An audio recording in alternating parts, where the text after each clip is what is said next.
Part 27. Three Kingdoms, I Have a Job Transfer Palace. Author, Strong Wine Burns the Heart. Chapter 261. Although Li Ju and Guo Si didn't have any strategies, they knew that the Kuai brothers were both famous people in Jingzhou and they were quite resourceful. Therefore, they were very enthusiastic about the Kuai brothers and had been trying their best to persuade them to submit to themselves. However, Kuai Liang and Kuai Yu knew that although Li Ju and Guo Si fought bravely, they had little political acumen and it was difficult to gain a foothold in troubled times. However, in order to protect the interests of the Kuai family, the two of them decided to pretend to surrender for the time being. However, the two brothers submitted to Li Ju and Guo Si respectively, and then looked for opportunities to escape from their control.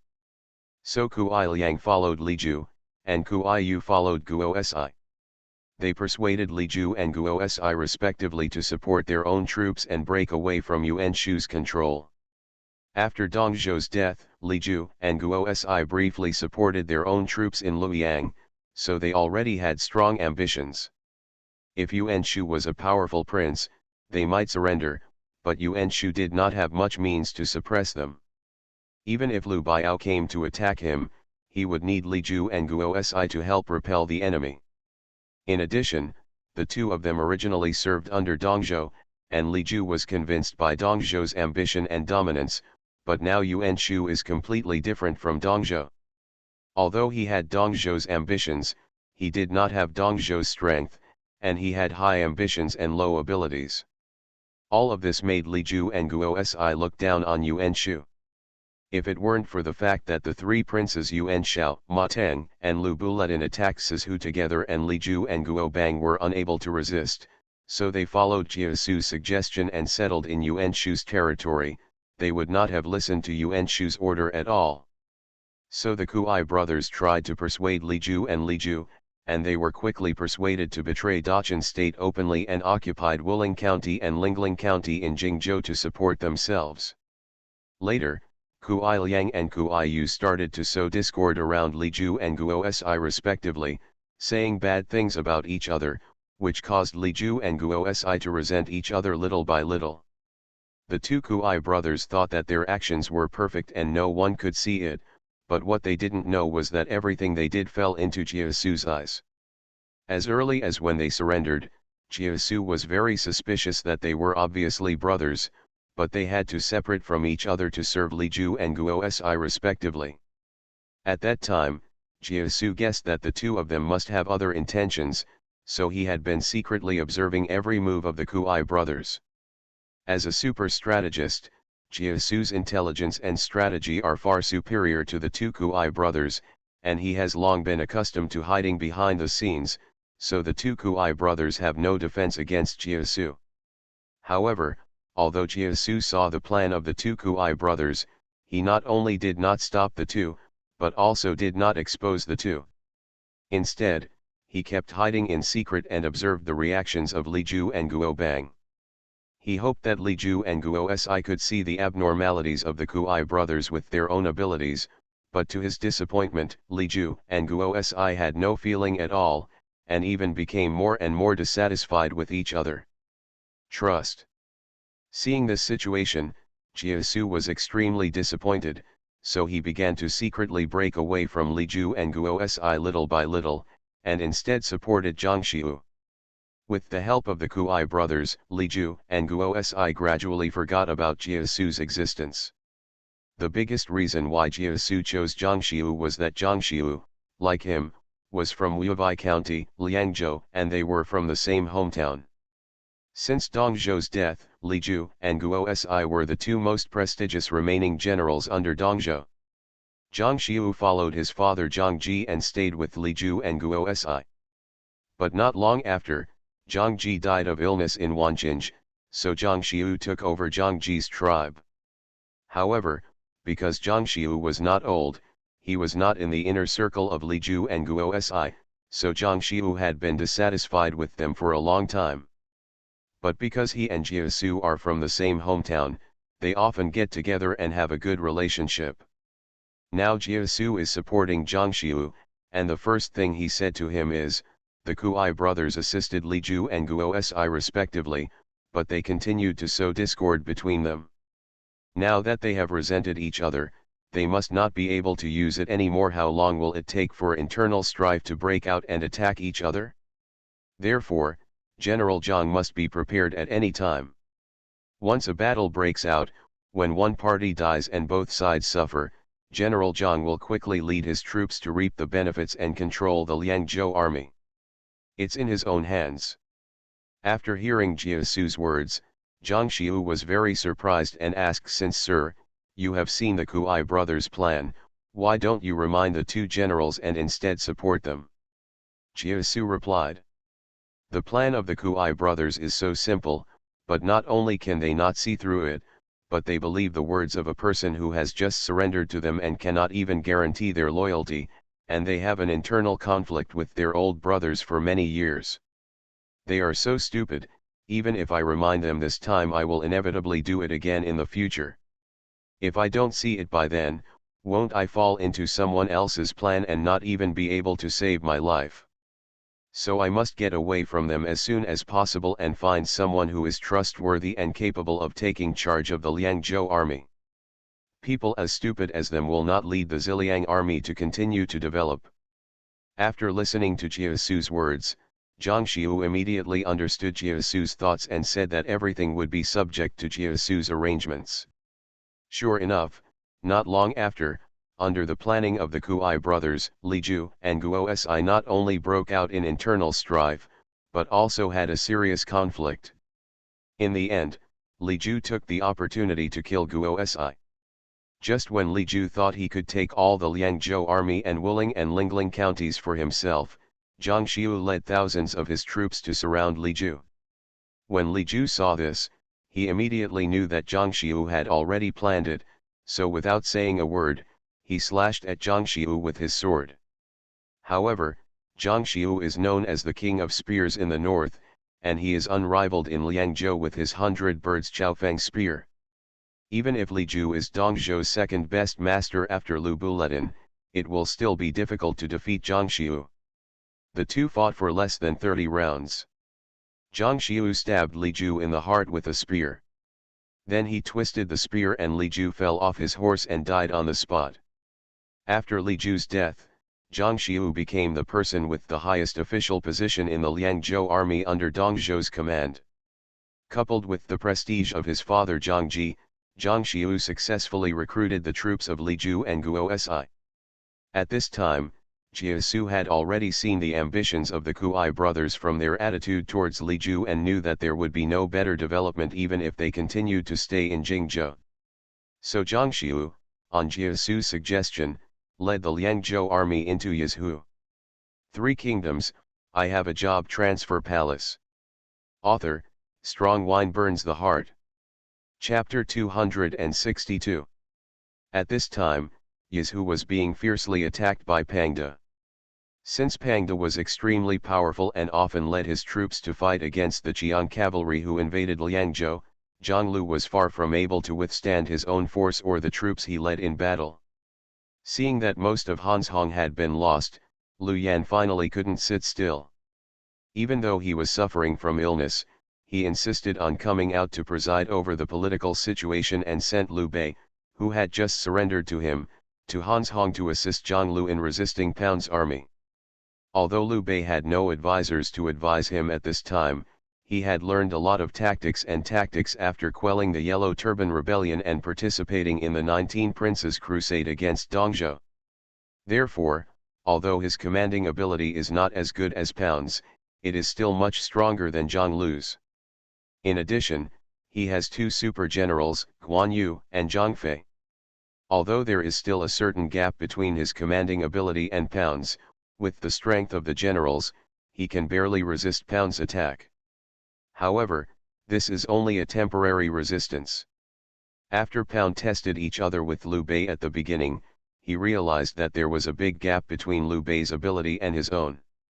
Although Guan Yu and Zhang Fei were unstoppable, they were able to use their tactics and experience to suppress each other. In addition, the combat effectiveness of the Ziliang cavalry under his command was much stronger than that of Liu Bei and Zhang Lu, so it didn't take long for them to regain their strength. Gain the upper hand. Facing the crazy attack of Pangda's army, Liu Bei and Zhang Lu became more and more difficult to resist. Finally, when Zhang Xiu came to Yizhu, Pangda finally reached Nansheng, the seat of Hanzhong County.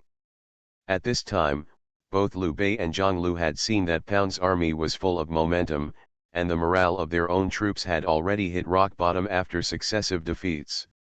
Even Zhang Fei was frowning all day long, muttering about wanting to withdraw his troops.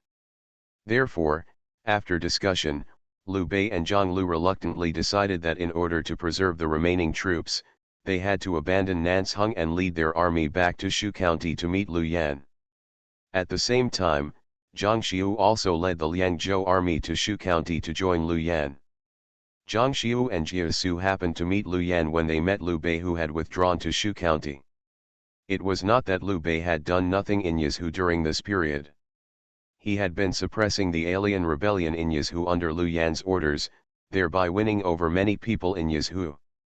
Jie Su listened to the conversation between Liu Bei and Liu Yan, and combined with his previous understanding of Liu Bei, he found that Liu Bei obviously had more potential than Liu Yan and was more suitable to be the object of allegiance.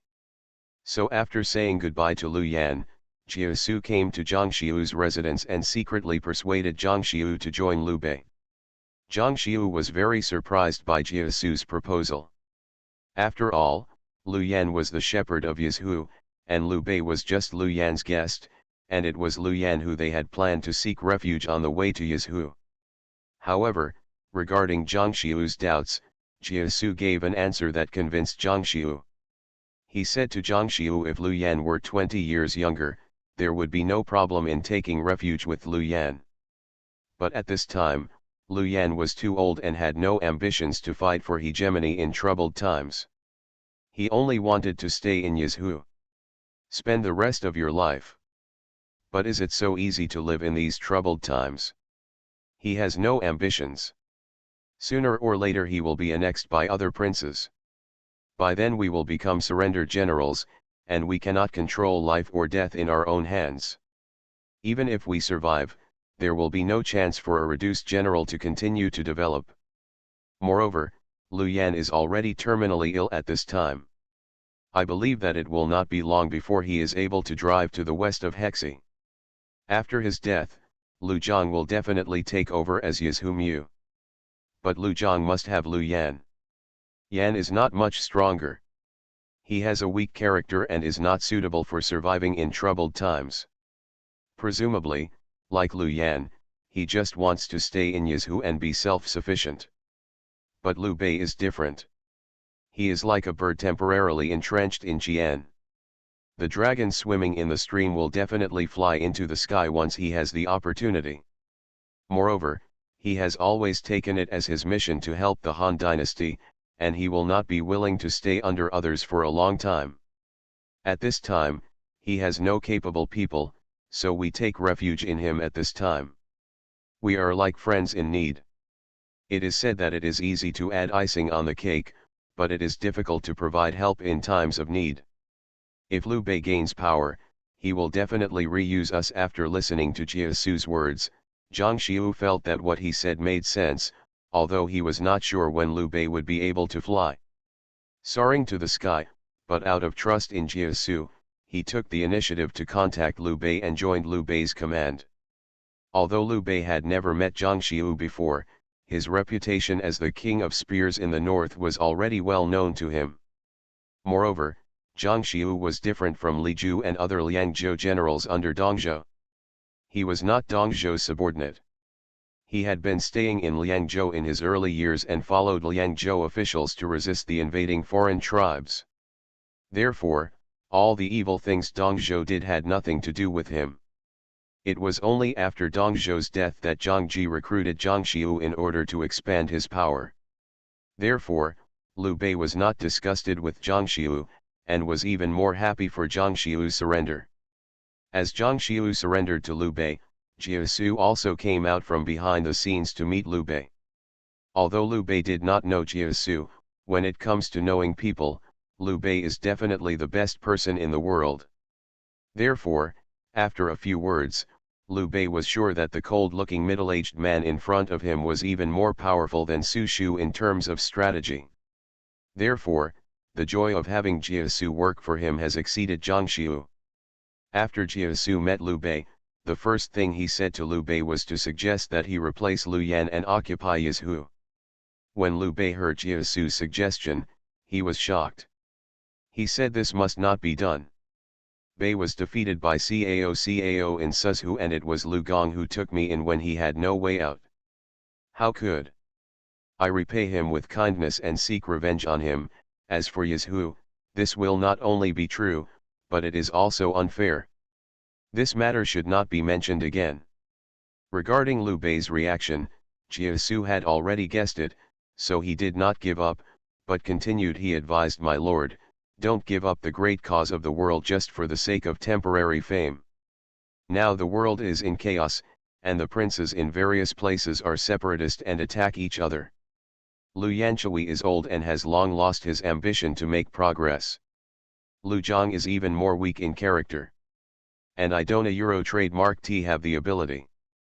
If the Lord doesn't a Euro trademark T stand up before long, Yizhu will be occupied by other princes. Today's Hanzhong is the best example. However, Ma Teng is not the most powerful prince, and Liu Yan is unable to resist. If Cao, Yuan Shao and their like attack, they may even defeat Shu County. Su knew that the Lord had always taken it as his own responsibility to support the Han dynasty, but if there was no territory, what could the Lord do to support the Han dynasty? If the Lord hesitates any longer, he will surely be destroyed in the troubled times soon. Only by replacing Liu Yan and taking control of Yizhu can he rise rapidly. Liu Bei listened to Jia Su's words, thought about it again and again, and finally agreed to Jia Su's suggestion. You are listening to Novels at Bless Up channel. Wish you happiness and luck. How do you feel about this novel? Please like and leave a comment. Three Kingdoms, I Have a Job Transfer Palace. Author, Strong Wine Burns the Heart. Chapter 263. However, although Liu Bei agreed to replace Liu Yan in charge of Yizhu, he made his own demands. He said to Jia Su when although I agreed to take charge of Yizhu, there is one condition. You must agree to me first, otherwise this matter will not be discussed when. Jia Su heard what Liu Bei said. He knew that he couldn't bear to kill Liu Yan, but he didn't say anything. Instead, he said, as long as the Lord is willing to stand on his own feet, everything will be obeyed by the Lord. When Liu Bei saw that Jia Su agreed, he said, Liu Yan is kind to me, and he is beneficial to me. The state government is friendly and caring, and it has a good reputation for caring for the people. Therefore, even if I want to be the Yizhu shepherd, I have to wait until after his death. I can't attack him while he is alive. After all, with his current physical condition, he probably won't be able to do anything. After a few days, let him go peacefully.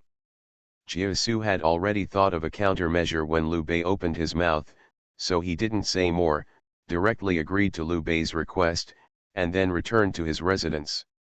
On the way back, Jia Su couldn't help but sigh and said to himself, oh, Liu Bei is indeed a wise man and will definitely develop in the future, but he is too soft-hearted. Even if Liu Yan dies tomorrow, he will definitely die tonight. He will leave his last words and appoint Liu Zhang as the shepherd of Yizhu. When Liu Yang just dies and Liu Zhang comes to power again, the entire Yizhu must be very strict and it will be difficult to take action. If it continues, Liu Zhang will consolidate his power, and then it's difficult to do it. It seems that I have to do it myself. After Jia Su thought about it, he immediately changed his route and walked towards the residence of Guan Yu and Zhang Fei. Although Guan Yu and Zhang Fei became brothers and had deep feelings for each other, their attitudes towards the nobles were completely opposite. Guan Yu treated his soldiers well and was proud of the scholar bureaucrats, while Zhang Fei respected the gentlemen and showed no sympathy for the villains. However, both of them respected Jiesu from the bottom of their hearts. Because Jiesu was not a nobleman, Guan Yu had no objection to him. Moreover, he was a scholar and an excellent strategist, so Zhang Fei also respected him very much. The more important reason is that after Su Shu's strategy, they all realized how important a good counselor is, and they just happened to learn from Zhang Xiu that Jiesu was a super counselor. After seeing the two of them, Jiesu said straight to the point, "Two generals, Su has a plan that can allow the Lord to occupy a state. Unfortunately, the Lord is too soft-hearted and refuses to agree, so he needs the help of the two generals."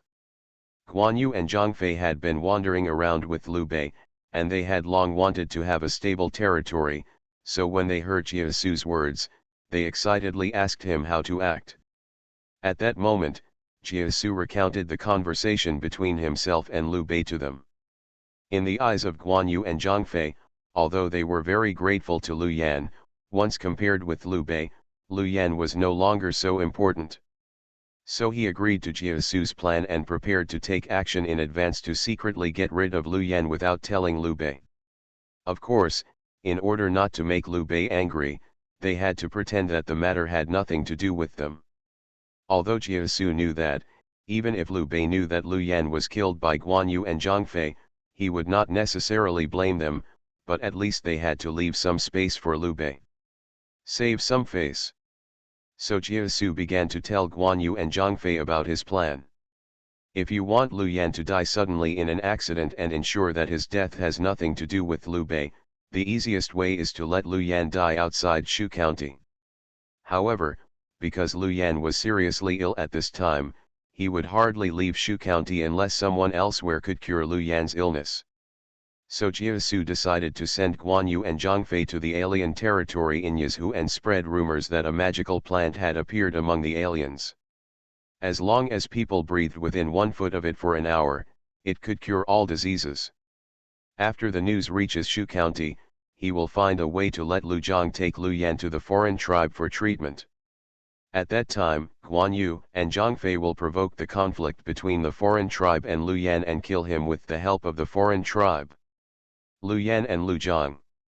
Guan Yu and Zhang Fei were very optimistic about Jiesu's plan and left immediately. A few days later, news continued to arrive, saying that due to the perennial miasma in the southern barbarian Yugo kingdom, a magical tree appeared. This tree is nearly 100 feet high.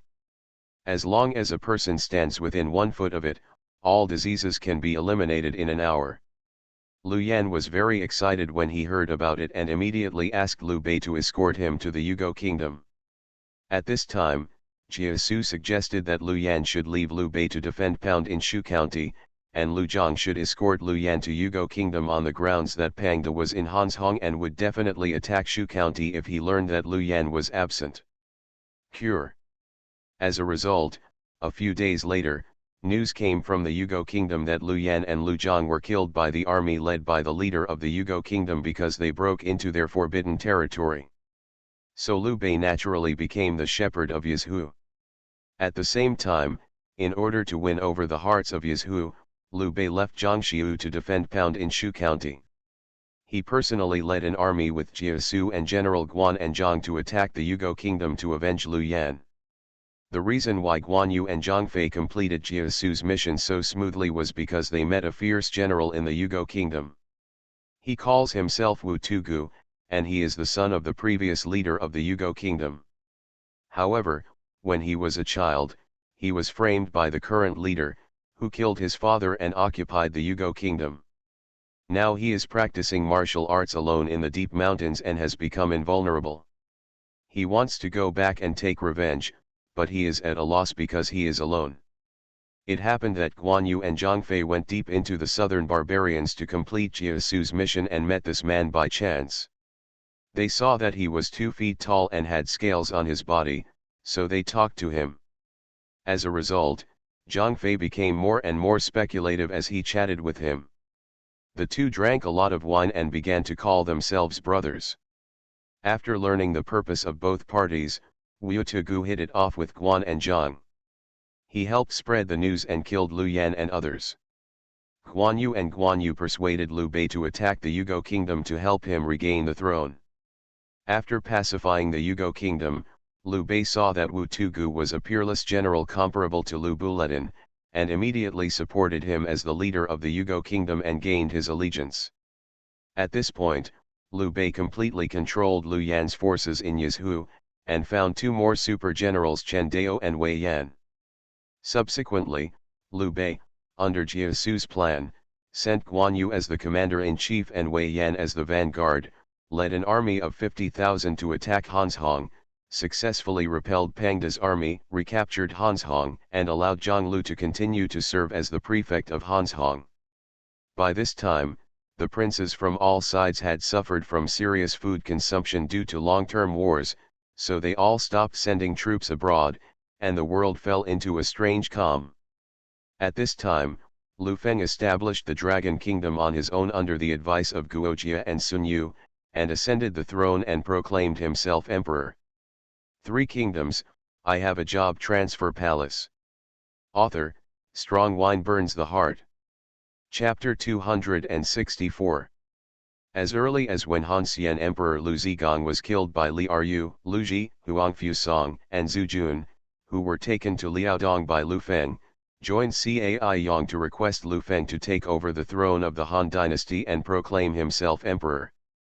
However, Lu Feng could not make up his mind at that time, so he asked Guojia for advice. Guojia believed that Emperor Xian of the Han dynasty had just been killed, the world was in chaos, and the princes from all sides had already formed separatist regimes. With the death of Emperor Xian of the Han dynasty, there was no ruler in the world, and every prince must have the idea of a euro separating his own country. Moreover, although the princes had just experienced the crusade against Dongzhou, they did not attack each other. Each other had strong troops and horses. If Lu Feng openly proclaimed himself emperor, it would definitely arouse public outrage. If no one becomes emperor, then everyone is equal and has the opportunity to aspire to the central plains. But once someone proclaims himself emperor, this balance will be broken. What's more, if Lu Feng proclaims himself emperor at that time, because of his status as the king and the status of the Han dynasty's consort, it is equivalent to the Han dynasty recreating the emperor. Those princes who were ready to stand on their own suddenly became Han ministers again, which made them lose the reason to claim kingship and hegemony in name. Therefore, if he proclaimed himself emperor at that time, he would definitely not be recognized by the princes of the world. Even because there had just been a precedent of 19 princes attacking Dongzhou, there was no guarantee that the princes would come again and another 20 princes would attack Lu Feng. Although Dongzhou is domineering, he only benefits the interests of the Han dynasty, so only those princes who are still a little loyal to the Han in their hearts will join the alliance. But if Lu Feng proclaims himself emperor, then he will infringe upon the interests of all the princes in the world. Then the coalition forces to attack him may not be more than a dozen, or even dozens. At that time, Lu Feng, who only occupied half of Yuzhou including Liaodong and Suantu, did not have the strength to compete with all the princes in the world. This was the most direct reason why Guojia opposed Lu Feng's proclaimed emperor at that time. In addition, Lu Ji, Huangfu Song, and Zhu Jun, as the veterans of several dynasties who were most loyal to the Han dynasty, wanted to support Lu Feng in becoming emperor, and their most fundamental wish was to continue the title of the Han dynasty. They didn't want the Han dynasty that they had been loyal to all their lives to disappear like this, so they supported Lu Feng as emperor and were just successors. They continued to use Han as the country's name and inherited the legacy and reputation of their predecessors. If Lu Feng agreed, then his highest achievement would be to become the master of Zhid like Emperor Guangguo. This is what Guojia doesn't want to see. He wants to assist Lu Feng to become a founder, and he can also rely on his achievements to become the founding hero of Lu Feng's new country. Of course, not only Guojia, but Lu Feng is also unwilling to become the successor. Having traveled through time, he naturally knows the difference between a successor and a founder. The simplest example is that in his previous life, even primary school students knew that the founder of the Han dynasty, Emperor Jiaozu of Han, was called Liu Bang. However, the person who succeeded him to the throne, let alone Emperor Wen of Han and Emperor Jing of Han, even Emperor Wu of Han who created the prosperous age of the Han dynasty, most people only know the title of Emperor Wu of Han, but not the name of Liu Che. If Lu Feng had proclaimed himself emperor at that time, his highest achievements would have reached the height of Emperor Guanggu of the Eastern Han dynasty. However, the names of Emperor Guanggu and Lu Xiu were far inferior to those of the great ancestor Liu Bang and even compared to Emperor Wu of the Han dynasty Liu Che. Cut. If Lu Feng proclaimed himself emperor, I am afraid his reputation would be worse than that of Emperor Guanggu.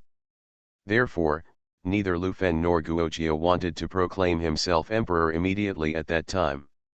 However, the current situation has changed a lot from what it was back then.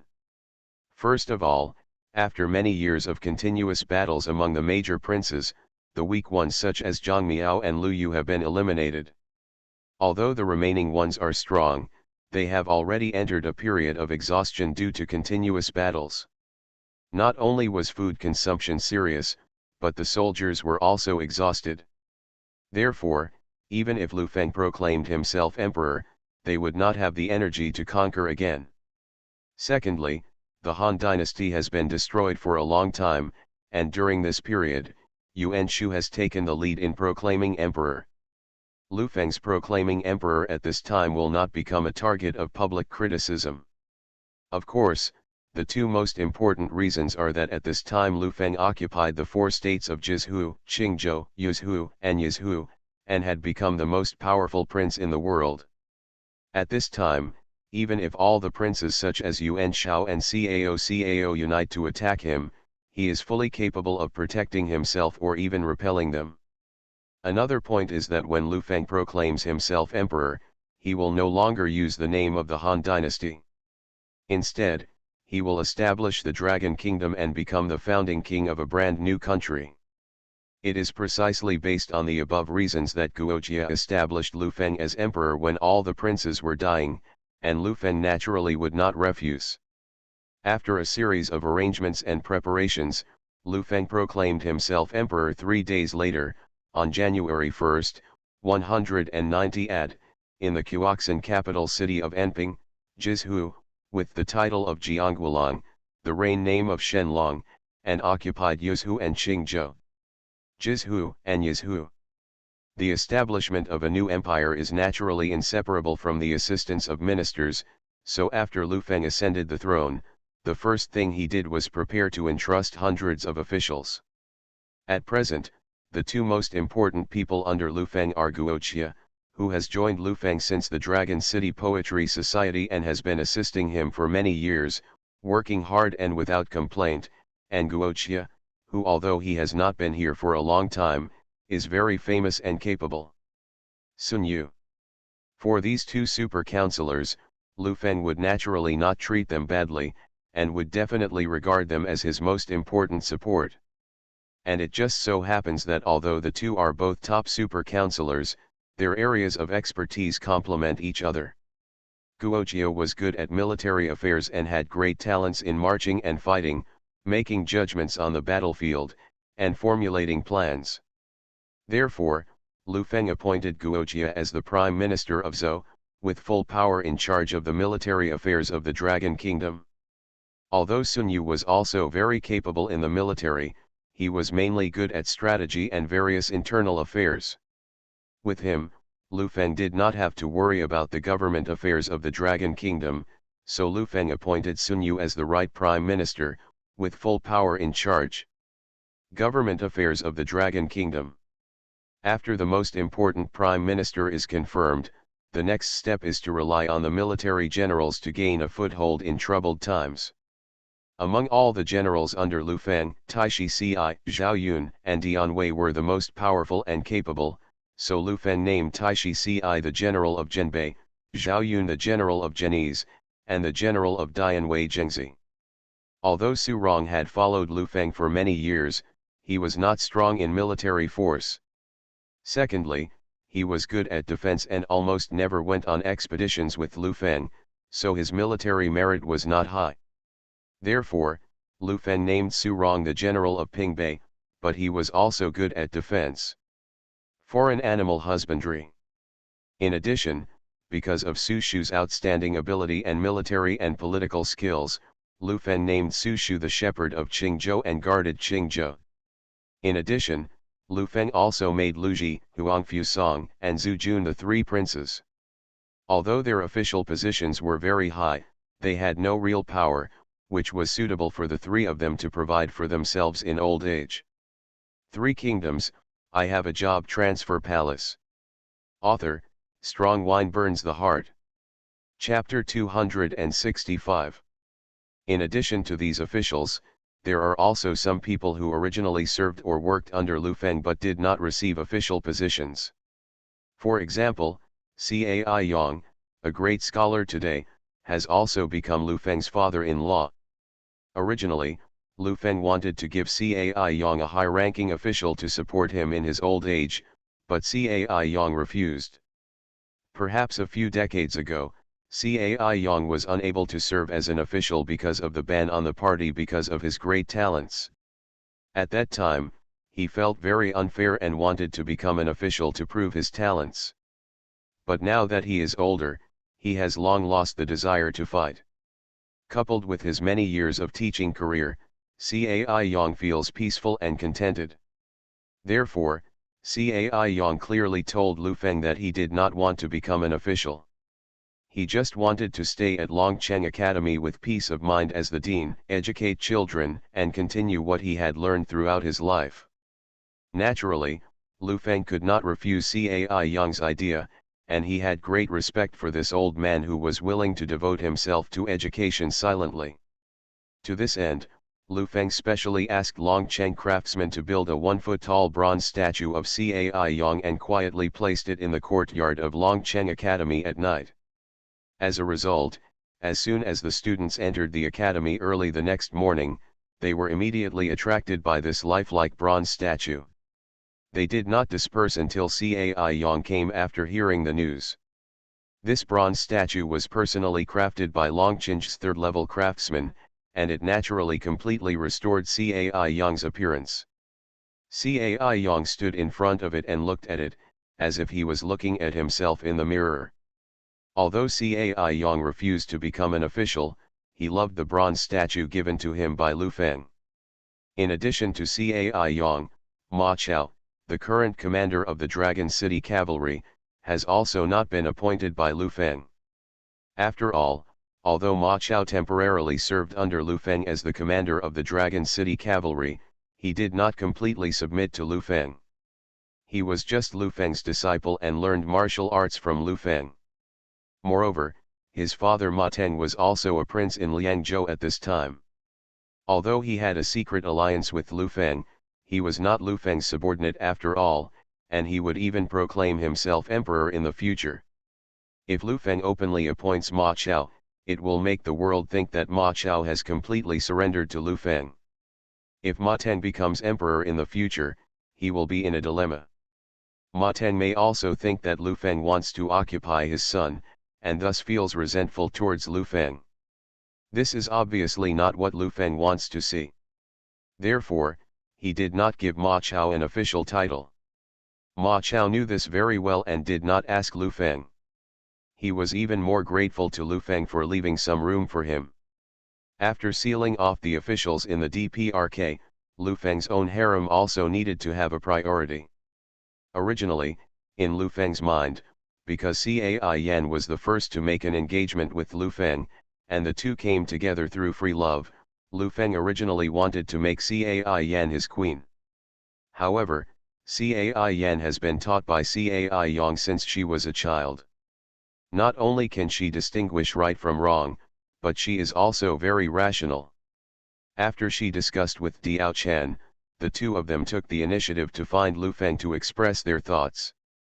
Cai Yan said to Lu Feng husband, "Today Yan'er and sister Chan'er came here just to advise you not to act out of emotion, and to ask you to make Princess Wanyan your queen."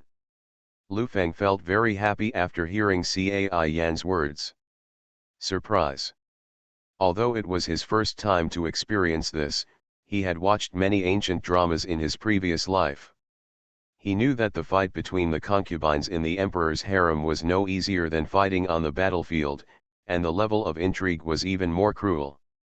Therefore, he was originally worried that the three women in his harem would turn against each other in order to compete for the throne. Even if Cai Yan and Diao Chan came to him today, he was already ready to reconcile. But I didn't expect that Cai Yan would be surprised as soon as he opened his mouth. So Lu Feng asked again for confirmation. Yan don't you want to be the queen? Cai Yan listened to Lu Feng's words, smiled slightly, and then said, the queen means the husband's wife. How could Yan not want to be the queen? What? But this is not a question that Yan has thought about. As the princess of the Ling Emperor, Sister Xiner has a distinguished status, especially the name of her husband, the consort of the Han dynasty, has long been known to the world. Now that the husband is the emperor, he does not use the name of the Han dynasty. The title of the country has already made Lu Ji, Huangfu Song, and other old officials of the Han dynasty a little dissatisfied. If you don't make Sister Xiner the queen, I'm afraid they will find your husband to nag you every day. Besides, for the sake of your husband's great cause, in order to let all the people who are interested in the country have to worry about it, both strong men and loyal people can serve their husband. The husband must make Sister Xiner the queen. Lu Feng was moved when he heard Cai Yan's words, but he still said with some reluctance, but Yan era euro a euro. As soon as he started speaking, Cai Yan interrupted, husband, don't say any more. Sister Channer and I have already made up our minds. Besides, the queen is just a title for outsiders to see. We know in our hearts that your husband is not because of the title. We will lose a little love for us, so whoever becomes the queen will be the same. Just as Cai Yan finished speaking, Diao Chan also echoed, Sister Yanner is right, husband, don't shirk it anymore. Hurry up and issue an edict to announce this matter. Seeing that Cai Yan and Diao Chan were both so sensible and obedient, Lu Feng was moved and said no more. He immediately issued an edict, naming Princess Lu Xian of 10,000 years as the Dragon Queen, and also conferred the title of Cai. Yan was the virtuous concubine, and Diao Chan was named the charming concubine. Princess Lu Xian of 10,000 years originally thought that Emperor Lu Hong of the Han dynasty had died long ago and Lu Xia had been killed long ago, leaving her alone and helpless. Lu Feng was already very satisfied with her favor, so he did not compete for the queen at all. Thoughts? Moreover, she knew that Lu Feng and Cai Yan had a better relationship, and when they got married, they had to marry Cai Yan at the same time, so she always thought that the position of queen must belong to Cai Yan. But he didn't expect that Lu Feng would actually make himself queen in the end. Later she learned that Cai Yan and Diao Chan took the initiative to approach Lu Feng and asked him to make her queen, so Lu Xian was moved and the relationship between the three women became more like sisters. After the news spread that Lu Feng proclaimed himself emperor, the world was shocked. In the next month, various princes proclaimed themselves emperors one after another. First, Cao established the Wei Kingdom, with the reign name Tianhe, occupying Suzhou, Yangzhou, and Changsha County and Guiyang County in Jingzhou. Moling was renamed Jianyi and the capital was established here. Sun Ce then established the Kingdom of Wu, with the reign name Tianxing, occupying Nanyang County, Nan County, and Jiangxia County in Yuzhou and Jingzhou. The capital was Suqiang, located in Yingchuan County, Yuzhou. Liu Bei established the Shu Kingdom, with the reign name Zhangwu, occupying Yizhou and Wuling County and Lingling County in Jingzhou, and made Luocheng the capital. Yuan Shao established the Feng Kingdom, with the reign name of Daxing, occupying Yanzhou and Salai Hanoi County, Henan County, and Hungnong County, and made Luoyang the capital. Lu Buletin established the Wolf Kingdom, with the reign name Tianlang, occupying Bingzhou, Salai Hedong County and Zhuofengyi, and made Jinyang the capital. Ma Teng established the Liang kingdom, named Xinlong, and occupied Liangzhou, Salai Yufeng and Jingzayin, and made Chang'an his capital. Shi Xia established the Kang kingdom, named Kangguo, occupied Jiaozhou, and made Panyu the capital. At this point, the 8 kingdoms stood side by side and divided the Han dynasty. You are listening to Novels at Bless Up channel. Wish you happiness and luck. How do you feel about this novel? Please like and leave a comment. 3 Kingdoms, I Have a Job Transfer Palace. Author, Strong Wine Burns the Heart. Chapter 266. Although 8 countries in the world currently stand side by side, there are not many conflicts between the countries except for 2 countries with deep hatred. Whether it is the ambitious Yuan Shao of the Feng Kingdom, the far-sighted Cao of the Wei Kingdom, the forbearing and perseverant Liu Bei of the Shu Kingdom, the young and frivolous Sun Ce of the Wu Kingdom, or even the despising Liu Buledin of the Wolf Kingdom, they all temporarily fell into a food crisis. There is nothing that can be done about it. They were able to establish a country only after years of conquest. Cao fought continuously with Liu Bei and Sun Jian from Qingzhou to Suzhou and Yangzhou, and Yuan Shao fought successively with Gongsun Zan, Lu Feng, Li Ju, and Guo Si. Although there has been no war in Yizhou, Liu Bei has been wandering in Suzhou, Jizhou and other places before this. Now that he has just taken control of Yizhou, it is naturally impossible to directly expand his military strength.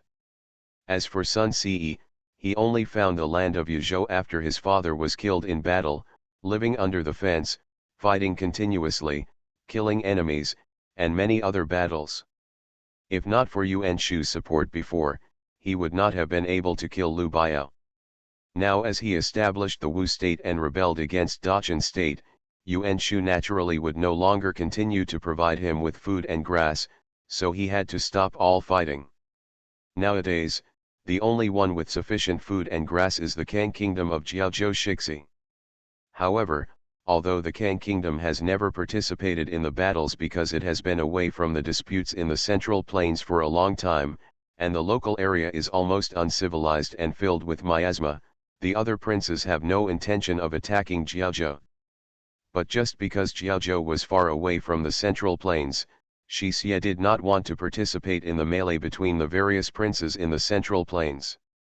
Although he also wants to unify the world, but now that he occupies Jiaozhou, the other princes will not attack him, and he will not provoke others. He is completely a local emperor. Therefore, he does not need to attack and conquer others, he can completely enjoy himself in Jiaozhou. Therefore, the strange calm between the countries continues. Although it is not known how long this calm can last, at least before the food is harvested, a second war will definitely not break out. For the princes of other countries, the peace at this time is a good opportunity to recuperate. Even if someone wants to send troops to fight, there is no food support, so the princes from all walks of life are ordering the army to cultivate the land and develop military camps. But Lu Feng was not content to remain calm. Owning the land of the 4 states, he has the richest grain reserves, and Goguryeo, Baiyou and other places in foreign states have served as the granary of the Dragon Kingdom, providing Lu Feng with a large amount of grain. In addition, the food grown by professional farmers who have transferred through the job transfer hall itself has extremely high nutrition and energy. Therefore, both the soldiers and the people of the Dragon Kingdom will be healthier and less likely to be hungry after eating it. Therefore, Lu Feng will definitely be worried about the food problem.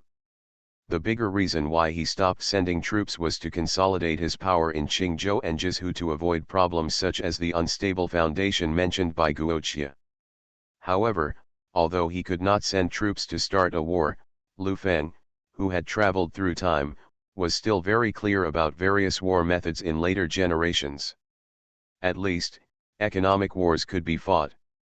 Especially at this time, various products produced by Longcheng have already spread throughout the land of China. Moreover, because Lu Feng's thoughts and knowledge are far ahead of this era, various products produced by Longcheng have an excellent reputation. Some things have even become necessities in life, and these necessities happen to be unavailable elsewhere. This resulted in Lu Feng having complete dominance in the economic war. For example, after several years of accumulation, Longchen's fine wine has become famous all over the world and has become a daily drink for nobles, wealthy people, and even major princes. Among them, the strong taste of Longchen men's wine has spread all over the world. Anyone who has drunk men's wine will all praise the deliciousness of this wine and even refuse to take a sip of the original wine again. The nobility of Longcheng wine has already spread throughout the world with the scribes who participated in the Longcheng Poetry Society. Nowadays, any scribe who does not drink wine would be embarrassed to say that he is a scholar. In addition to these two most famous wines, other peer wines have a sweet taste and low alcohol content, so women and children even drink them as daily drinks. Because of their unique taste, ice wine and flaming wine have become the best choices for nobles to cool down and keep warm in hot summers and cold winters. As for the most expensive nine heavens of ice and fire, after drinking it, it is like a Tai Chi realm. Two completely different tastes are released in the mouth. This ultimate enjoyment has become the most leisurely pastime for many wealthy families and wealthy businessmen. The Longcheng Winery, which masters the manufacturing methods of these fine wines, and the Zhen family, the exclusive sellers of Longcheng fine wines, naturally control all the profits from these fine wines. Controlling the sales of these fine wines in other countries will also be Lu Feng's first method of starting an economic war. In order to better implement the economic sanctions on the other 7 countries, Lu Feng specially created the Ministry of Commerce and appointed Zhen Yi as the Minister of Commerce, who was fully responsible for the commercial operations of the Dragon Kingdom and improving the economic level of the Dragon Kingdom. Since Lu Feng set the capital of the Dragon Kingdom in Jizhu, Zhen Yi only left a few tribesmen to guard the old house in Wuji, Zhongshan, while all the main members of the tribe moved to the capital to settle. Therefore, Zhen Yi was able to follow Lu Feng almost every day. Once Lu Feng had any new ideas, he would immediately put Lu Feng's ideas into practice. Lu Feng also rushed to use the economic knowledge he knew in his previous life to discuss with Zhen Yi how to attack the economies of other countries. Not only Zhen Yi, but also counselors such as Guo Guo and Sun Yu had never thought that one prince could use the economy to attack the strength of another country. For example, Lu Feng not long ago proposed that Zhen Yi send a large number of caravans to buy grain from the other 7 countries, and collect as much grain as they can at a price 3 times higher than the market price. If someone pays such a high price to collect grain, people will naturally try their best to exchange grain for money. In this way, it won't be long before other countries' grain is bought up by Lu Feng. When other countries run out of food, not only the people will complain, but even the army will have no food to eat, and naturally they will not be able to fight a war. After all the food in the world was controlled by the Dragon Kingdom, other princes who wanted to buy food had to pay 5 or 10 times the price. At the same time, in order to make Longcheng wine and other products have a good market in other countries, Zhen Yi hopes to go to various countries to find agents. 3 Kingdoms, I Have a Job Transfer Palace. Author, Strong Wine Burns the Heart. Chapter 267. As for the word agent, Zhen Yi naturally learned it from Lu Feng. After all, he was Lu Feng's agent in Jizhu before Lu Feng became emperor. Zhen Yi naturally agrees with the business philosophy of agency. As long as the products are handed over to the agent will be responsible for many tedious procedures such as transportation and sales. She only needs to provide the goods. The profits from the sale of goods are collected by both parties on a commission basis, which saves both parties a lot of trouble and can achieve a mutually beneficial and win-win result. At this time, since all the major princes had established their own countries, Zhen Yi, as the Minister of Commerce under Lu Feng, naturally became the key surveillance target of other countries. If he wants to go to places such as Yanzhou and Jingzhou to do business, he will naturally be resisted by the local princes. At least, his goods will be directly robbed, and at worst, he may be detained or even lose his life. So Zhenyi naturally thought of looking for agents in other countries. However, Lu Feng had a better way. He told Zhenyi that he would auction the agency rights for various countries.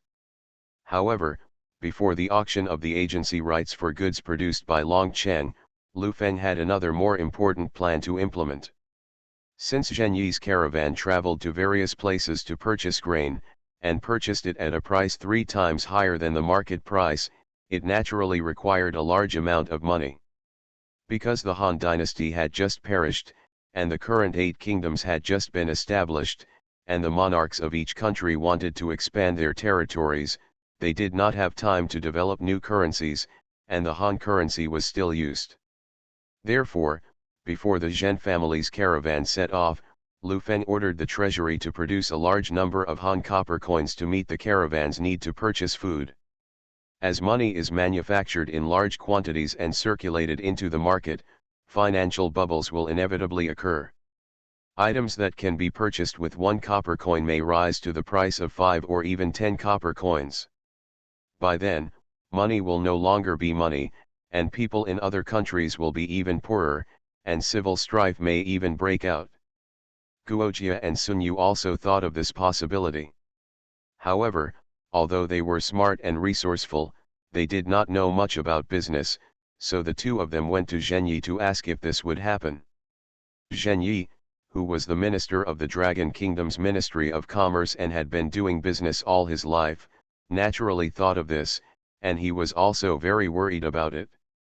However, he believed that he was not Lu Feng's most trusted direct subordinate, and he did not know whether Lu Feng had any backups, so he did not ask Lu Feng to explain the situation.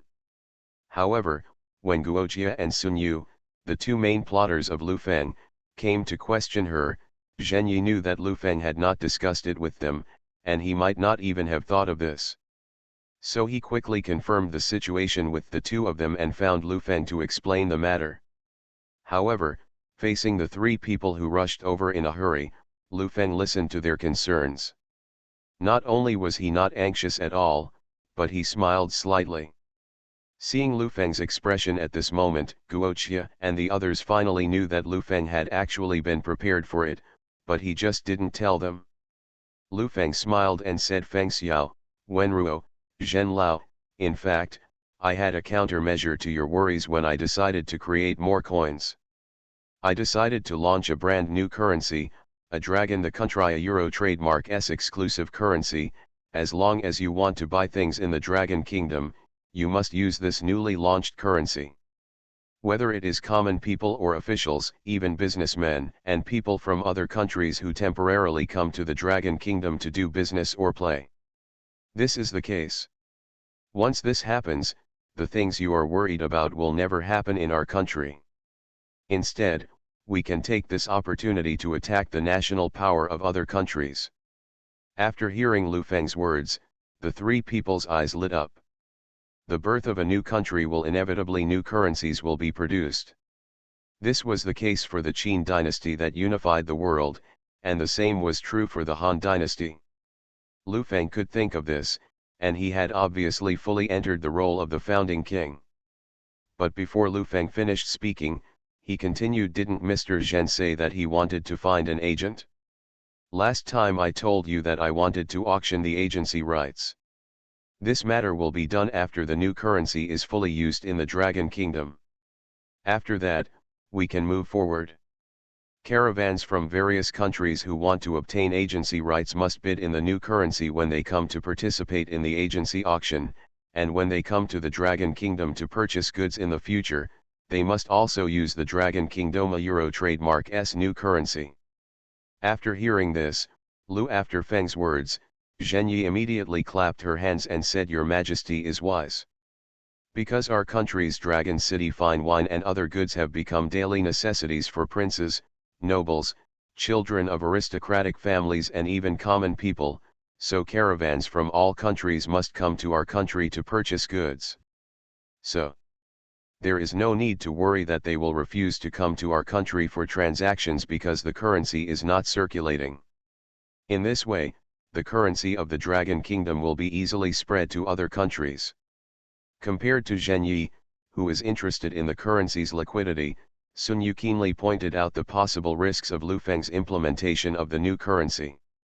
He said to Lu Feng, "Your Majesty, if we only implement the new currency in our Dragon Kingdom, there will be no problem. But if this currency spreads to other countries, and they imitate the style of our currency to make counterfeit coins or mint new currencies in large quantities, then the same will happen. It is a very serious economic problem, and our country must be the first to bear the brunt. I wonder if Your Majesty has ever thought about this problem, and how to solve it if this situation occurs." Lu Feng was very happy that Sun Yu was able to raise such an important issue, which shows that I am really using my brain to think about the feasibility of my plan. However, Lu Feng was also prepared for his worries. He took out a round solid metal piece from his arms and threw it to Sun Yu. After Sun Yu caught it, he picked it up and looked at it, and was stunned. Guojia and Zheng Yi next to him saw Sun Yu's expression and came over to check out curiously. They were both shocked by the result. What Lu Feng threw over was naturally a new type of currency that he had asked the minter to forge in advance. The style of this currency was designed by Lu Feng himself. Different from today's green copper coins with holes, this currency was designed by Lu Feng based on the coins of later generations. On the front of the currency is his face and face value, and the reverse side is a lifelike five-clawed golden dragon, and there is no longer a square hole in the middle of the entire currency, and the color is no longer bronze.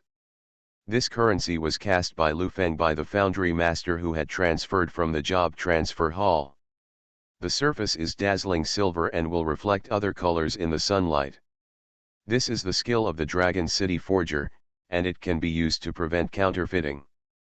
Forge masters from other countries cannot forge it at all. Lu Feng looked at their surprised expressions and said with a smile, "I have decided to build commercial banks in various counties of the Dragon Kingdom specifically for the issuance and exchange of currency. 3 kingdoms, I have a job transfer palace." Author, Strong Wine Burns the Heart. Chapter 268. Guojia and Sun Yu were still immersed in the shock of the new currency Lu Feng showed them, and did not pay attention to what Lu Feng said about opening a trading bank. But Zheng Yi, who was extremely sensitive to economics and commerce, heard this and instantly understood the role of this trading house. So he asked Lu Feng, "Your Majesty, the role of this trading house you mentioned is specifically for currency exchange." Lu Feng said with a smile, "Currently, because trading banks are only being built in each county, the only one for the time being is currency exchange function. However, it will need to be gradually developed in the future. After every county and city has a Dragon Kingdom trading house, other functions of the trading bank can also be expanded. For example, your Zhen family is the richest man in the Dragon Kingdom, and your family has countless money. Although I haven't visited your Zhen family's warehouse, I guess you can't store all the money in one warehouse, right?" Zheng Yi listened to Lu Feng's words and said with a smile, "Thanks to your Majesty, since the Zhen family became Dragon City, after becoming an agent, my income has doubled several times in the past 2 years, and I have indeed made a lot now. There are more than a dozen warehouses, each of which is twice the size of an ordinary room." Although Lu Feng knew that the Zhen family must have a lot of money, but he didn't expect it to reach this point, and in front of Guojia and Sun Yu, he might not tell the truth, it might be more than that. However, Lu Feng didn't want to know how much money the Zhen family had. He went on to say, "In order to store money, we built such a large place. How much resources will be wasted? In the future, Longguo Commercial Bank can help the people of Longguo store money. Function: as long as you have money, you can deposit it in the Longguo Commercial Bank. The commercial bank will give you a certificate of deposit, and you can withdraw the money at any time when you want to withdraw it. At the same time, the commercial bank will determine the amount of money you deposited based on the time and amount you deposited. Come and give you a certain amount of interest. And if someone is short of money, the commercial bank can provide loan services to the other party and charge corresponding interest. Zheng Yi listened to Lu Feng's explanation and immediately admired Lu Feng. Although he had known for a long time that Lu Feng had a strong business acumen, he did not expect that Lu Feng's business acumen would be so developed. Not only was he superior in martial arts and literary talent, he was also superior in business. So Zheng Yi couldn't help but said to Lu Feng, "Your Majesty is so smart. Compared with you, I feel like I don't know how to do business at all." Lu Feng laughed loudly after hearing this. At this time, Guoqia and Sun Yu finally came to their senses. Guoqia was the first to say, "Your Majesty's currency is so beautiful. Even if you don't have the purchasing power, it can be used as a handicraft. Moreover, this currency was cast by a caster who changed his job. It has anti-counterfeiting methods that others cannot copy, which fundamentally eliminates the possibility of counterfeiting. In addition, caravans from various countries come to participate in the agency auction, and in the future, they must only use our country Euro trademark S currency to purchase goods from the Dragon Kingdom, so they can quickly push the currency of the Dragon Kingdom to all countries. Over time, the purchasing power of our currency of the Dragon Kingdom will definitely skyrocket, far exceeding the original currency, thereby achieving the goal of crushing all countries economically." Lu Feng listened to Guoqia's words and said with a smile, "Feng Xiao is right. It seems that you already have some economic acumen, haha." At this time, Sun Yu also asked, "Must be since this new currency has been launched, in order to distinguish the original Han coins, Your Majesty should give this currency a name." Lu Feng listened to Sun Yu's suggestion, nodded and said, "Wenruo is right, since our country is a dragon country, then this new coin should be called Dragon Coin. Wait until the Dragon Coin after it is issued, it will be the only currency in circulation in the Dragon Kingdom, and the previous Han currency will no longer have purchasing power." After Lu Feng finished speaking, Guoqia said, "Your Majesty, wait a minute, Jia is still a little worried. If dragon coins are the only currency in circulation in our country and limit the purchasing power of the original Han coins, the coins in the hands of the people will be useless. And the coins in their hands are what they have earned with hard work.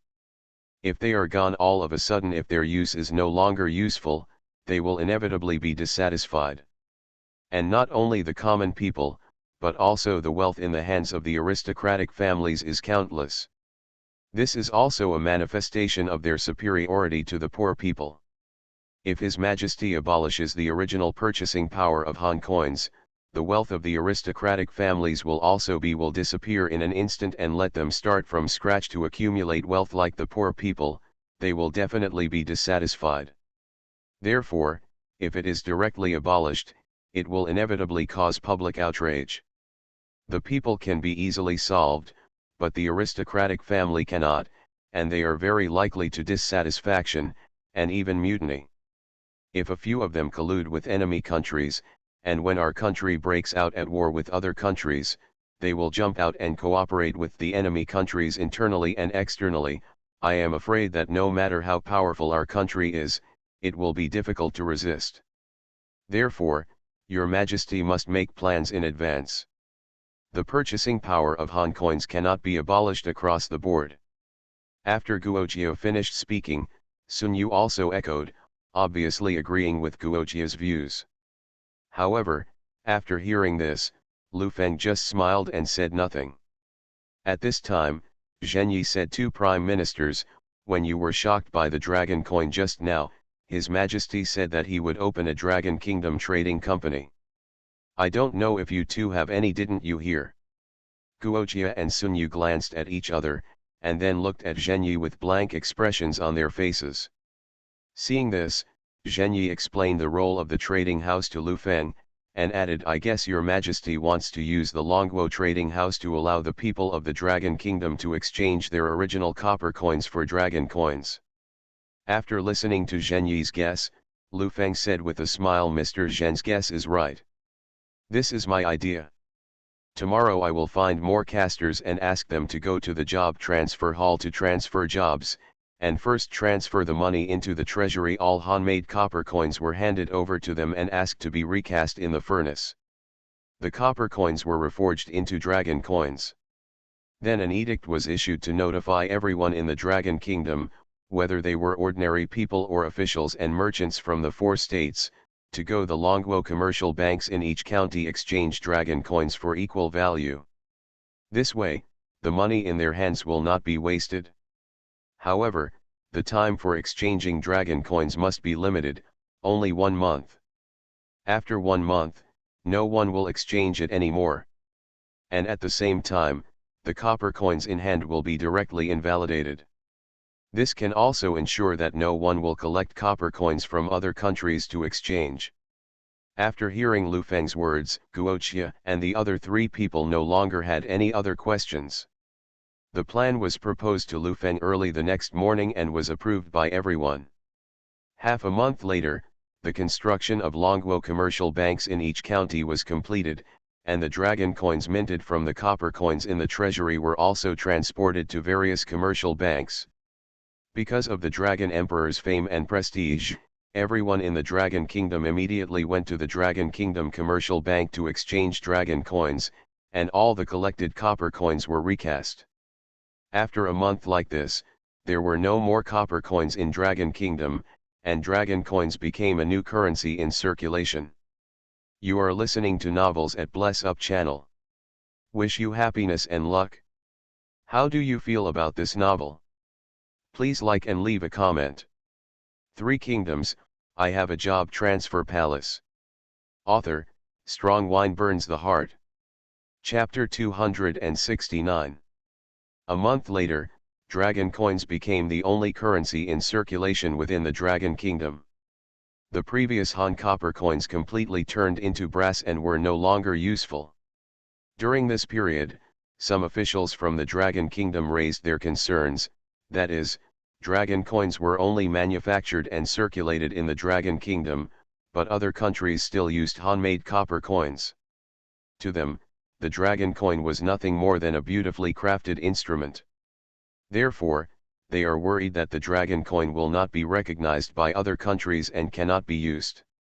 Once that happens, it will be difficult for the Dragon Kingdom, which has no copper coins in its territory, to trade with other countries, and many goods from the south and the west will no longer be able to flow into the Dragon Kingdom. Most of the people who hold these questions are local officials in Jizhu and Qingzhou. They were officials here long before Lu Feng, Yuan Shao and Cao took control of Jizhu and Qingzhou. Therefore, after Lu Feng found out that they had no contact with Yuan Shao and Cao, he still maintained their official positions unchanged, but it was obviously difficult for them to become Lu Feng's direct subordinates. Like Guoqia, Sun Yu, Su Shu, Tai Shi Ci and other Lu Feng's direct subordinates, they already knew that Lu Feng had thought of this and had corresponding countermeasures. However, in order to ensure that this countermeasure can be effective, Lu Feng will obviously not tell anyone except his direct lineage, lest they spread and other countries will also have measures to deal with it. Therefore, when these officials raised their doubts and concerns to Lu Feng just told them that he had his own countermeasures and there was no need to worry, and said nothing more. Therefore, some officials did not know much about Lu Feng. They only knew that he was superb in martial arts, the best in the world in commanding battles, and that he was brilliant in literature, but they did not know how talented he was in political decision-making. Therefore, many officials were worried that after all the copper coins made in Han Dynasty were converted into dragon coins, Lu Feng would not be able to control other countries' recognition of dragon coins. Therefore, he would no longer be able to buy goods from merchants in other countries, so he did not exchange all the copper coins at home into dragon coins. Currency. Naturally, there are not just 1 or 2 people who have this idea, and it is not only the officials of the Dragon Kingdom, but also many people and businessmen in Qingzhou and Jizhu. In order to trade with other countries, merchants still kept a large number of Han-made copper coins. Some people were worried that the Dragon Emperor would reuse copper coins because the dragon coins could not be circulated in other countries, so they also kept some copper coins without exchanging them. However, a businessman like Xiang Jinai who fully trusted Lu Feng had already identified the value of dragon coins and the room for future appreciation, so he had already exchanged all his handmade copper coins for dragon coins.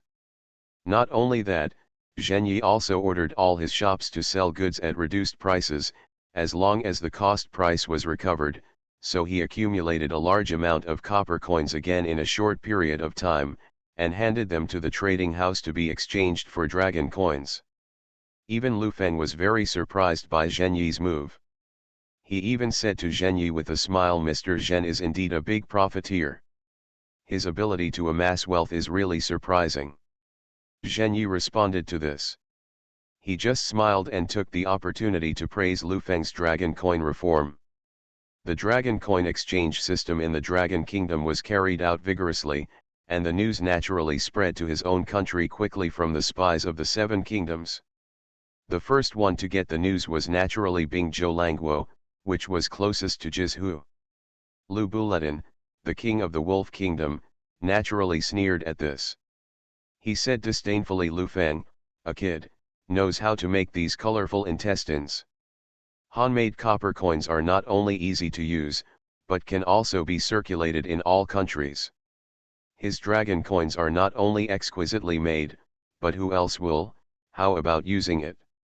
Not only was Lu Buletin not optimistic about Lu Feng's dragon coins at all, but even Chen Gong, the prime minister of the Wolf Kingdom, did not approve of it. He said to Lu Buletin, "Your Majesty, Lu Feng has always had deep calculations before, and everything he did must have his reasons. This is also the case with the introduction of dragon coins. However, he was also smart and confused for a while, and promoted the dragon coin in his own country. The Euro trademark s all for coins. They also completely abolished the use of handmade copper coins, recycled all copper coins and melted them to make this dragon coin. I believe that the remaining copper coins in the 4 states of the Dragon Kingdom are less than the amount of copper coins in a normal county. The quantity, and these copper coins must be in the hands of a few businessmen and people, there must be not a single one left in his treasury. We can just use this to bring down the economy of the Dragon Kingdom." Lu Buletin was overjoyed after hearing what Chen Gong said. Asked what is the plan of Gongda, "Please tell me quickly." Chen Gong said, "Your Majesty only needs to order the whole country to boycott dragon coin, do not recognize the purchasing power of dragon coin in our Wolf country, and let all the people and businessmen of Wolf country, neither the government nor officials are allowed to use dragon coins, and copper coins are still used as currency. In this way, the purchasing power of dragon coins will be limited to the dragon country, and then the dragon country will not be able to trade with other countries. In the long run, the dragon country will either exchange copper coins or the economy collapsed. I believe you can see this, as can councillors such as Sun Yu and 11's He of Wei, Jia Su of Shu, Sun Ce of Wu, and Tian Feng and Zhe Xiao of Feng. Let the 7 countries unite. Lu Feng's dragon coin policy is bound to be nothing." Lu Buletin was naturally overjoyed after hearing Chen Gong's words, and followed Chen Gong's suggestion and ordered the whole country to ban the use of dragon coins. After the other 7 countries, including Wei and Shu, learned about the dragon coins, just as Chen Gong expected, they all scorned it and even prepared to unite to restrict the import of dragon coins. However, at this moment, Lu Feng, through the Zhen family's caravan, released the news that Langguo was preparing to auction the agency rights for Langguo fine wine. As soon as the news came out, it spread throughout the other 7 countries in an instant, and businessmen from all countries were also ready to take action. Dragon City's fine wines are the best in the world. They had already gained fame when the Dragon Emperor was still the governor of Liaodong. Now they have become Dragon Kingdom's fine wines and are still famous all over the world. Men's wine, and later Bingzin wine and other fine wines made people linger, and even pear wine became a daily drink. Prior to this, these fine wines could only be sold exclusively by the Zhen family in Zhongshan. The Zhen family also made a lot of money and became the richest businessman in the world. Many businessmen from all over the country even approached Zhenyi and wanted to cooperate with Zhenyi to buy Longguo fine wine from Zhenyi at a high price and sell it alone. But Zhenyi was worried that the sales of other merchants would break the market of Longguo fine wine. Secondly, the wine was brewed by Lu Feng's Longchen winery, and the sales strategy was formulated by Lu Feng himself. He did not dare to make any unauthorized decisions. And Lu Feng has been busy with the war and has no time to pay attention to this, so Zhenyi has never agreed, which makes businessmen everywhere have no choice but to be jealous. Now that the Dragon Kingdom is auctioning the wine agency rights, major business families have naturally sensed unlimited business opportunities and are heading to the Dragon Kingdom one after another. 3 Kingdoms, I Have a Job Transfer Palace. Author, Strong Wine Burns the Heart. Chapter 270.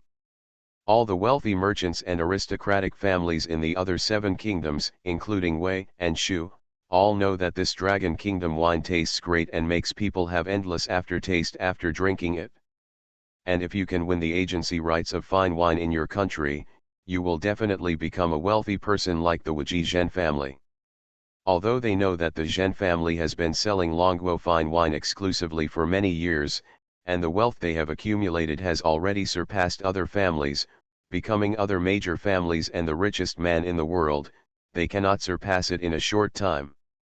But if you can win the agency rights of Longguo fine wine in your country and sell it exclusively, your family will at least become the richest man in your country. This kind of attraction is naturally extremely huge, so it naturally attracts a large number of businessmen to the Dragon Kingdom to participate in the auction.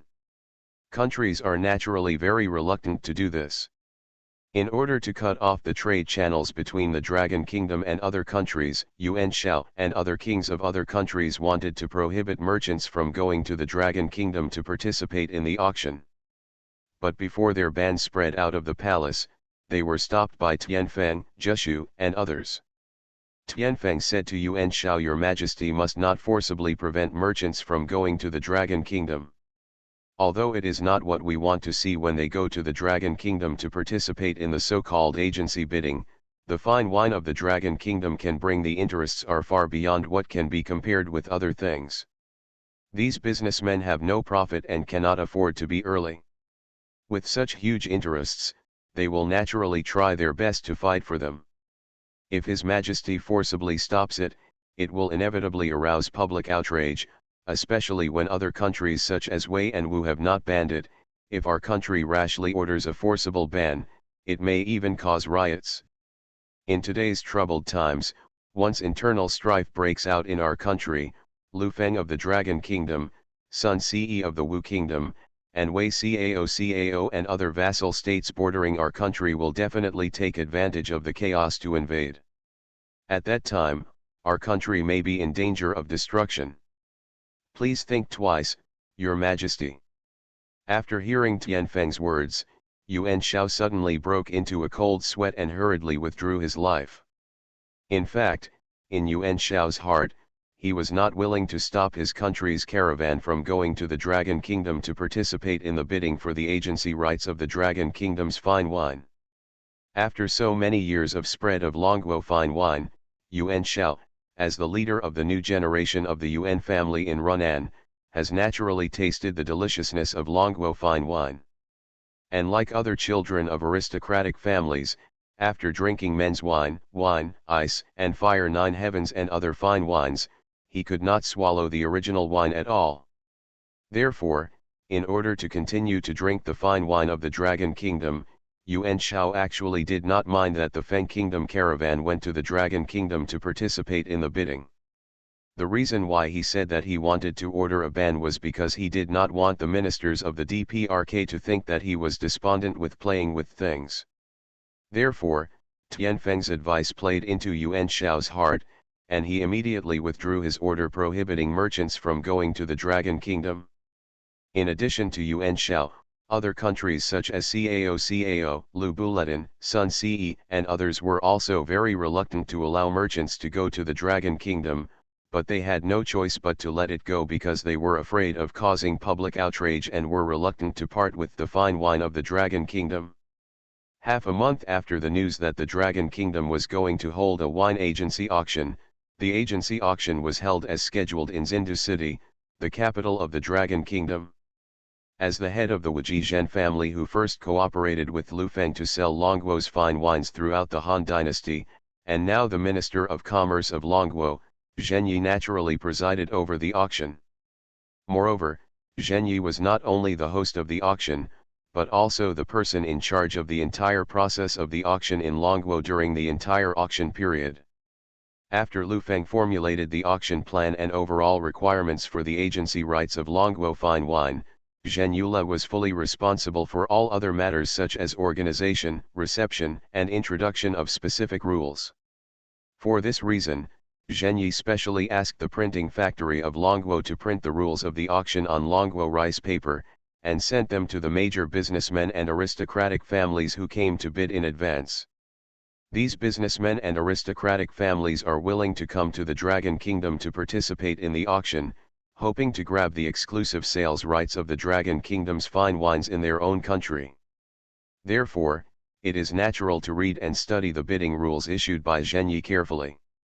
Most of these rules are general provisions made by Lu Feng based on his understanding of the auction in his previous life. After he told Zhen Yi would screen and supplement them based on the actual situation, and finally submit the draft to Lu Feng. Take a look. Therefore, most of the entire rules are very consistent with the current situation. Naturally, the caravans have no objections after reading it. Only the last rule of the rules makes them hesitant. The content of this article is the key purpose of Lu Feng's auction, which is an important means to promote the dragon coins to the other 7 countries. After joint research by Lu Feng, Guoqia, Sun Yu, and Zhen Yi, this article was finally determined as this auction only supports the use of dragon coins for transactions, and other currencies are not allowed for auction. All rules are marked. After finishing, Zhen Yi also marked a line of small words at the bottom as an annotation: caravans from various countries can go to the Dragon Kingdom Commercial Bank and exchange Han-made copper coins for dragon coins. The exchange standard is 2 copper coins for 1 dragon coin. It is this last rule that makes the caravans from various countries hesitate, because the dragon coins have just been produced and are only circulated within the Dragon Kingdom. In addition, the kings of the other 7 countries jointly boycotted the dragon coins, so these caravans did not have dragon coins in their hands. Therefore, if they want to participate in the auction, they have to exchange the copper coins in their hands for dragon coins. However, these businessmen and children of aristocratic families are worried that after the dragon coins they exchange are returned to their home countries, they will lose their effectiveness due to the resistance of their home countries and will not be able to play the role of currency. In addition, 2 copper coins can only be exchanged for 1 dragon coin. This exchange rate is too low, and they are worried that they will lose money. Just when the caravans were hesitant, Mi Fang, who was sent by the Suzhu Mi family to participate in the auction, was the first to go to Longguo Commercial Bank with a large amount of copper coins to exchange for dragon coins. His idea was very simple. He traveled across mountains and rivers to bring a caravan to the Dragon Kingdom. He couldn't give up before even participating in the bidding because of this trivial matter. And as long as the agency rights are obtained, even if these dragon coins lose their currency effect after returning, it will be enough to make up for the price difference with the profits of Long Country fine wine, and even increase the price of Long Country fine wine appropriately to increase profits. Moreover, these dragon coins will naturally come in handy again when we come to the Dragon Kingdom to purchase goods. So he went to the trading house to exchange dragon coins without hesitation. Although Mi Fang did not tell the rest of the caravans about his idea because he was worried about increasing competition, as the largest merchant in the world after the Zhen family, the Mi family naturally attracted everyone's attention.